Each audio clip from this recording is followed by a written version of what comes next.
Hey everyone, and welcome back to Hello Word. I'm your host, Alex, and today we're diving into a fantastic word. Our word of the day is broken, an A2 level adjective meaning damaged or not working. So, what does broken actually mean? Well, it describes something that's in pieces or not functioning properly. Think of a toy that no longer works. That's broken. We often use it for objects that are damaged, like the chair is broken, or even for relationships that have ended, though that's a slightly more advanced use. Now, let's look at some synonyms. Words that mean something similar to broken. We have damaged, as in, the bike is damaged after the crash, and defective like, this phone is defective, it won't turn on. We can also use out of order for things like machines, the elevator is out of order. Okay, now let's explore antonyms. Words that mean the opposite of broken.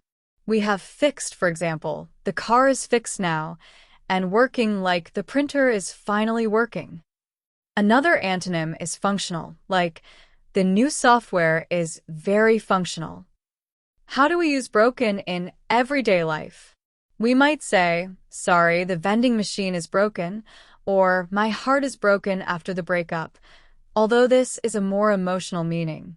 We also hear things like, the tap is broken and is dripping.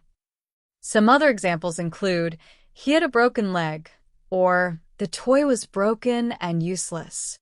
Let's look at a few phrases: a broken promise, a broken heart, and a broken record. We've covered quite a lot today. We learned that broken means damaged or not working.